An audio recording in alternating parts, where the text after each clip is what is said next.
Assalamualaikum warahmatullahi wabarakatuh, dan salam sejahtera buat kita semua.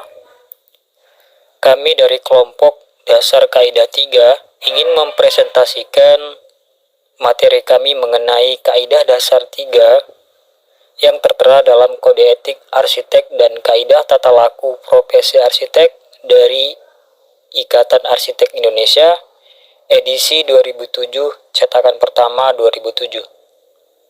Baik, langsung saja ke penjelasannya yang akan dijelaskan oleh rekan kelompok saya. Dipersilakan. Perkenalkan, nama saya Rizka Damayanti Lubis. Saya akan melanjutkan dan memaparkan materi dari kelompok 3, yaitu kaidah dasar.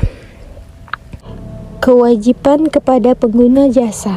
Arsitek selalu menunaikan penugasan dari pengguna jasa dengan seluruh kecakapan dan kepakaran yang dimilikinya dengan secara profesional, menjaga kemandirian berpikir dan kebebasan bersikap. Standar etika 3.1. Tugas arsitek harus dilaksanakan secara profesional dengan penuh tanggung jawab, kecakapan, dan kepakaran. Kaidah tata laku 3101. Arsitek harus melengkapi diri dengan sertifikat profesi arsitek sesuai dengan undang-undang yang berlaku dan selalu memperhatikan peraturan dan perundang-undangan pada setiap tahap pelaksanaan tugas, perencanaan, dan perancangan. Kepatuhan arsitek terhadap hukum adalah merupakan syarat utama untuk melindungi pengguna jasa, masyarakat, dan arsitek sendiri. Bila perlu dalam melaksanakan tugasnya, arsitek dapat mencari pendamping yang secara tepat memahami pengertian akan peraturan dan perundang-undangan yang berlaku. Studi kasus standar etika 3.1. Kasus Hotel Udara di Las Vegas, Amerika Serikat. Di antara gedung-gedung tetangganya di jalur Las Vegas, Hotel Udara dapat dikendali dari desainnya yang unik berbentuk bulan sabit. Meskipun menarik secara visual, elemen arsitek ini menjadi perhatian karena berkontribusi pada pengembangan permukaan kaustik di dek kolam renang hotel. Akibatnya, para tamu di lokasi tertentu mengalami sengatan matahari yang parah pada hari dan waktu tertentu dalam setahun. Mungkin ini aja yang saya sampaikan. Lebih dan kurang nanti diselanjutkan oleh teman saya. Baik, terima kasih. Saya akan melanjutkan penjelasan dari rekan saya sebelumnya.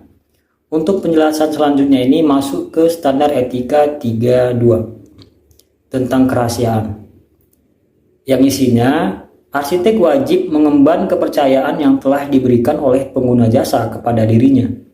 Jadi maksudnya itu ketika seorang arsitek diberikan amanah atau kepercayaan oleh pengguna jasa kepada dirinya sebagai seorang arsitek, maka arsitek ini harus bertanggung jawab akan amanah dan kepercayaan tersebut. Jangan sampai pengguna jasa ini kecewa gitu.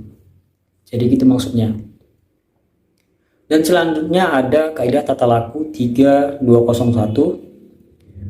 yang isinya arsitek akan menjaga kerahasiaan kepentingan pengguna jasa dan tidak dibenarkan memberitahukan informasi rahasia kecuali seizin pengguna jasa atau yang telah memperoleh kewenangan hukum, misalnya didasarkan atas keputusan pengadilan.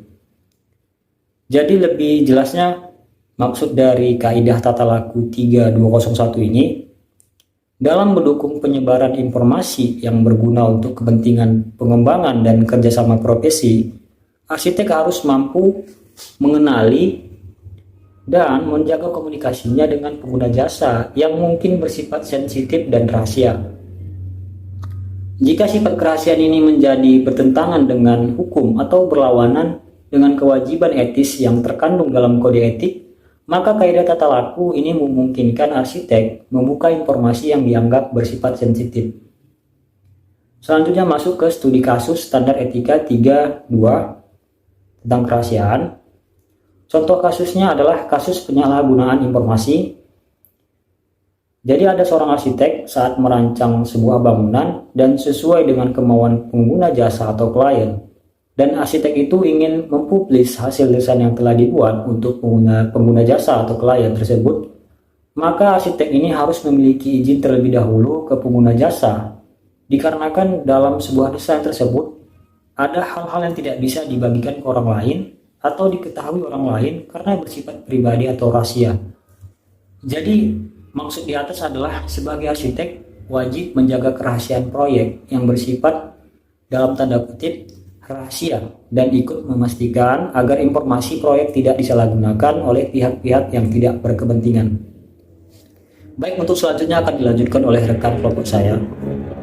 Baik, perkenalkan, nama saya Winter Jaya Zaluhu. Di sini saya akan melanjutkan memaparkan materi tugas kelompok 3 yang berjudul Kaidah Dasar 3. Langsung saja pada materi standar etika 3.3. Kejujuran dan kebenaran. Arsitek wajib berlaku jujur dan menyampaikan kegiatan profesionalnya serta senantiasa memperbaharui setiap informasi tentang penugasan yang sedang dikerjakan pada pengguna jasa. Kaidah tata laku 3.301. Arsitek tidak dibenarkan menawarkan atau mengarahkan suatu pemberian kepada calon pengguna jasa atau pengguna jasa untuk memperoleh penunjukan pekerjaan. Kredibilitas profesi arsitek ditentukan oleh integritas dan keprofesiannya pada waktu memperoleh penugasan. Studi kasus standar etika 3.3. Kejujuran dan kebenaran. Yang menjadi studi kasus dalam standar etika ini yaitu salah satunya kasus perkara arsitek John Paulson. Arsitek Inggris John Paulson menyebabkan kegemparan pada tahun 1972 ketika terungkap bahwa dia telah menyuap tokoh masyarakat. Dia ditangkap pada tahun 1973 atas tuduhan korupsi dan persidangannya selama 52 hari menelan biaya sebesar 1,2 juta euro.